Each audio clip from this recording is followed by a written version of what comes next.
Welcome back to our podcast, where today we dive deep into the fascinating world of African American conjure and its intricate relationship with Christianity, with insights from Yvonne Chireau's thought provoking book, Black Magic, Religion and the African American Conjuring Tradition.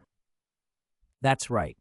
Often regarded simply as black magic or dismissed as mere superstition, Chireau argues that conjure, also known as hoodoo and rootwork, functions as a concrete and empowering spiritual system that has helped countless African Americans navigate life challenges throughout history.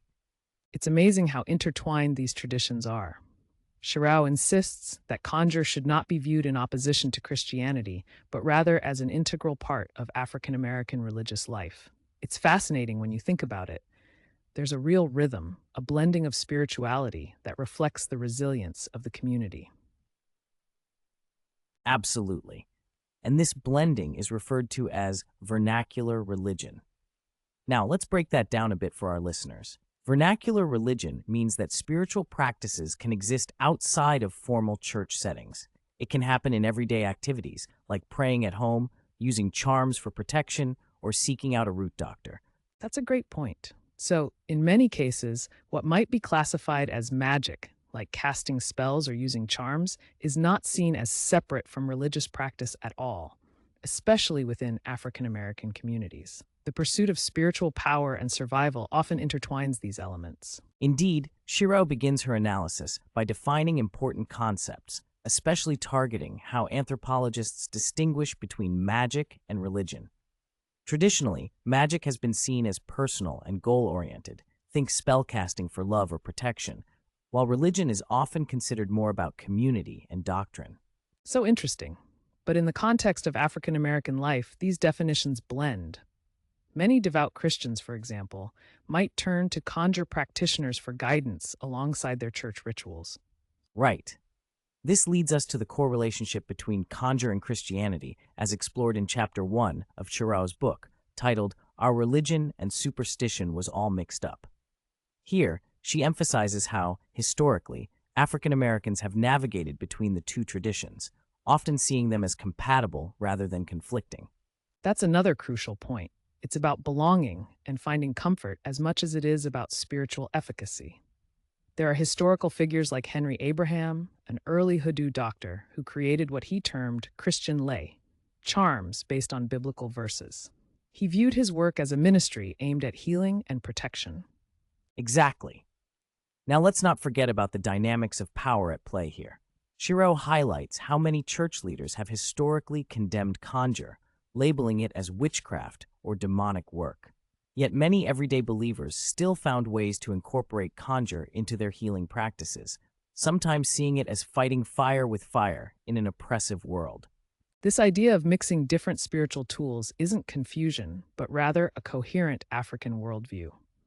For these practitioners, power, protection, and healing can emerge from various sources, offering a richness and depth to their spiritual expression. And speaking of origins, Chapter 2, titled Africa Was a Land of Magic Power Since the Beginning of History, traces the historical roots of African American conjuring back to Africa itself. Indigenous African cosmologies, particularly from cultures like the Congo and Yoruba, emphasized a spiritual reality where both the visible and invisible realms are interconnected. That's such an important connection. Concepts like ash from the Yoruba people, which refers to the spiritual energy that flows through people and objects, illustrate this point beautifully. It's about recognizing the potential for spiritual influence in both words and actions. Exactly. Practices such as making sacred objects and using charms are not merely remnants of the past. They are alive and thriving in today's practices. Keeping that link to Africa, while also merging with European folk magic and indigenous American healing practices, creates a unique African American conjuring tradition. And Chireau goes on to discuss how conjure has long served both healing and harmful purposes. In chapters 3 and 4, she details the duality of conjure. Its role in both harm and healing is pivotal and reflects a nuanced moral framework. Yes, conjure wasn't just some random act. Enslaved people often wielded it as a form of resistance. They used spells and even poison to fight back against their oppressors. It was part of their toolkit for survival. That's fascinating and heartbreaking all at once. Many enslaved individuals felt justified in using harming practices as acts of self defense, revenge, or punishment. Chireau illustrates how they discerned between good and bad conjure, recognizing that both were seen as powerful spiritual forces. And if we shift to healing practices, Chapter 4, titled Medical Doctors Can't Do You No Good, discusses how Conjure served as a vital system of care. When conventional medicine was out of reach, whether due to cost, trust issues, or availability, people turned to Conjure women and root doctors. It's a remarkable testament to community resilience. Root doctors often diagnosed illnesses with spiritual causes, and their treatments involved everything from herbs and baths to candles and prayers. Healing in this context wasn't just physical, it was about restoring balance and dignity too. And that spirit of healing continues, showing how intertwined these practices are with African American communities today.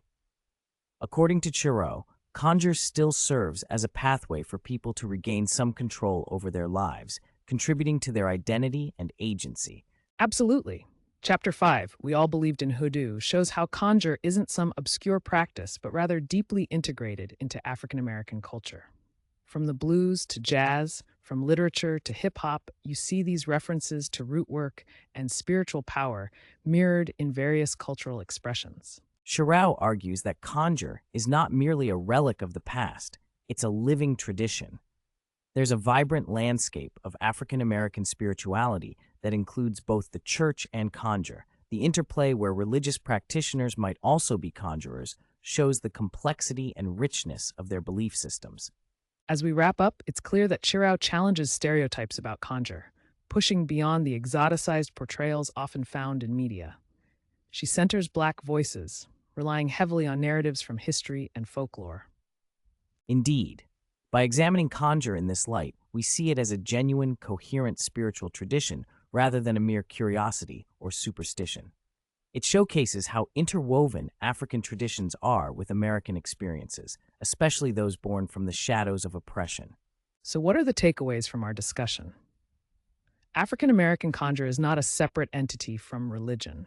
Rather, it's a vibrant expression of spiritual life that combines elements of magic and community faith. And let's remember, conjure goes beyond mere practice. It's an embodiment of resilience, agency, and cultural identity for many. Where there are faith and community, there is also a dynamic world of magic. Thank you for joining us today as we explored this rich topic. We encourage our listeners to delve deeper into the intersections of spirituality and culture in their own lives, understanding the diverse practices that shape our collective human experience. That's right.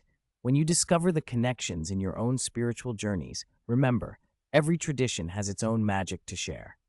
Until next time.